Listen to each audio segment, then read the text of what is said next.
See, when you remember when God moves mountains, and you remember how far you've come, and you remember the depths of your wickedness that he reached down to wash you clean with his righteousness. When you remember when he spoke in the times when you desperately needed his voice. When you remember when he came through in the moments you didn't know how humanly possible something could happen, but God did the impossible. When you remember those, it causes your faith to grow.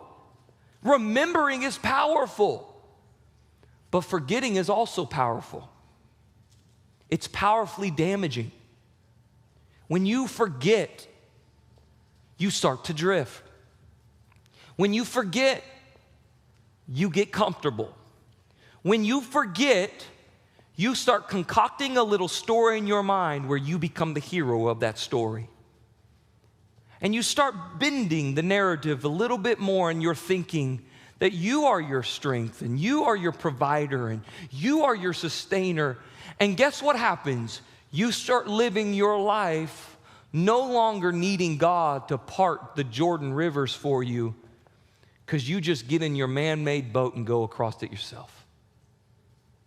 You just start to try to take matters into your own hands time and time again. And what happens is when you quit remembering, you know what else you quit doing? You quit dreaming God-sized dreams. You quit dreaming and believing for the impossible. You start getting into this place where you don't dream any longer, you just maintain. You maintain your life. You maintain your conveniences. You maintain your comfort.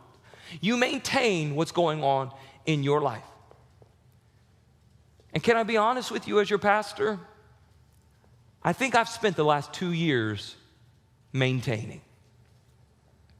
I spent the last 2 years not dreaming. I spent the last 2 years forgetting how for 7, 8 years, every step we took was dependent upon God.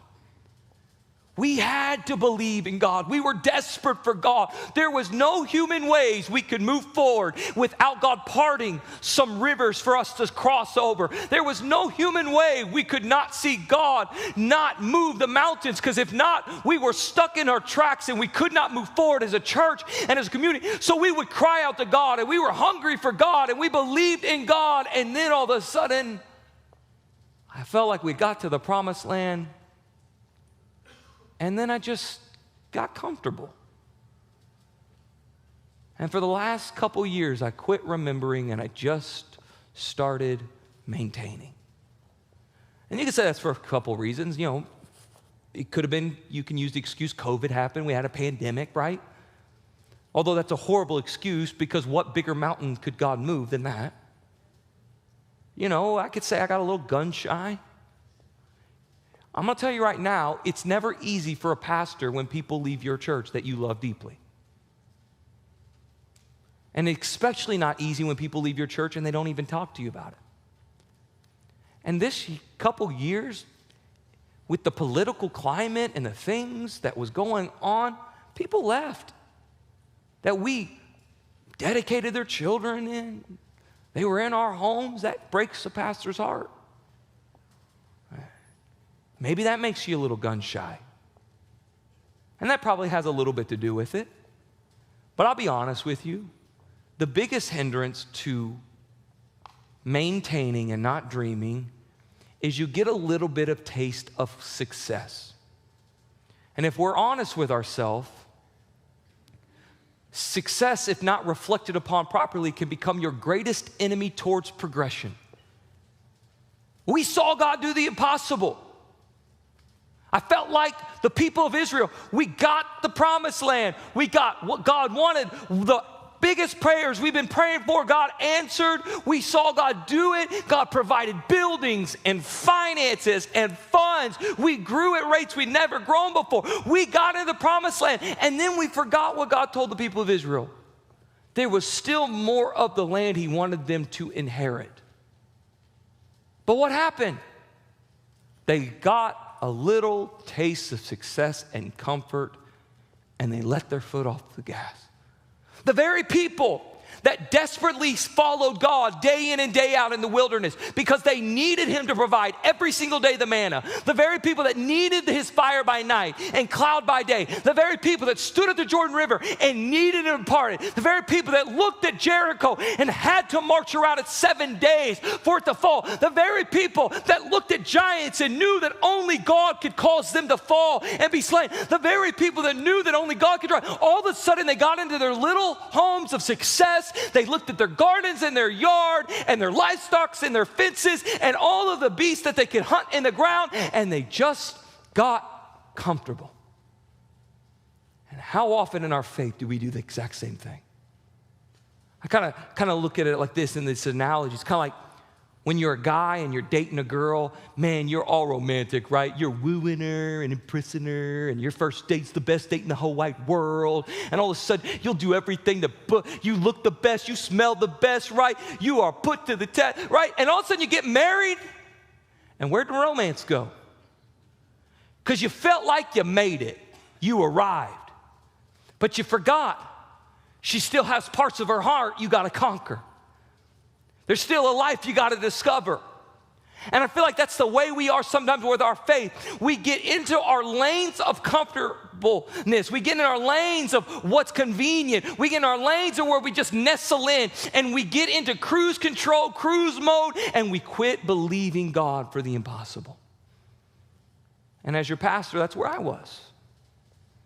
And we were working on the church, and we were working on systems, and we're healthier now than we ever been as a staff and a team. It's been great, and we've seen a lot of great things, but I kept thinking in the back of my mind, am I really dreaming bigger than just what I can do with my own 2 hands?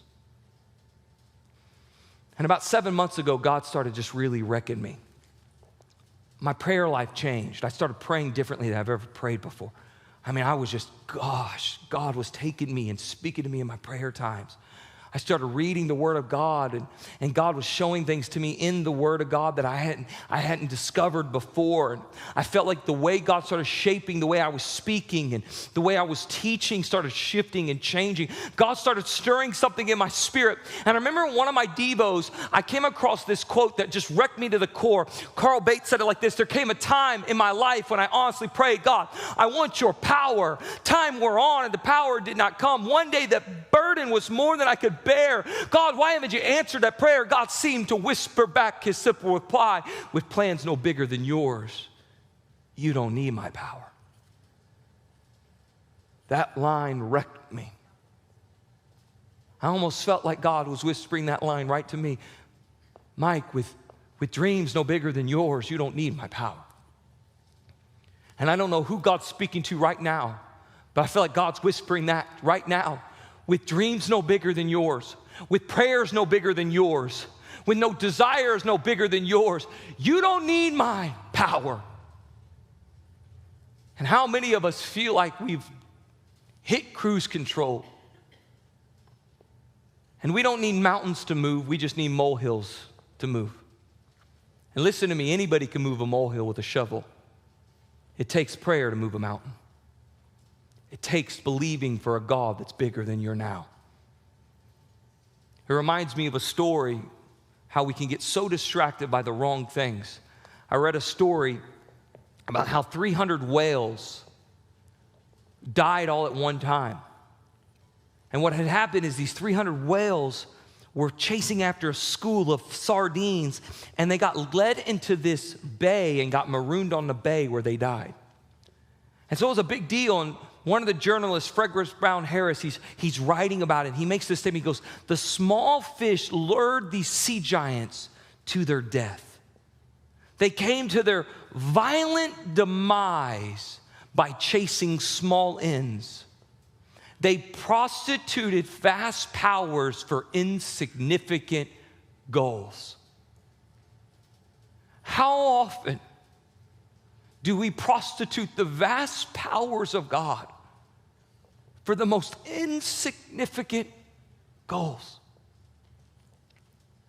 How often do we waste the sovereignty of God, the authority of God, the God that speaks and life happens, the God that formed us with his bare hands and breathes life into our very own, the creator, the all-knowing, the all-powerful, the provider, the sustainer, the healer. How often do we prostitute those vast powers for the very insignificant things of making us comfortable and convenient in our lives?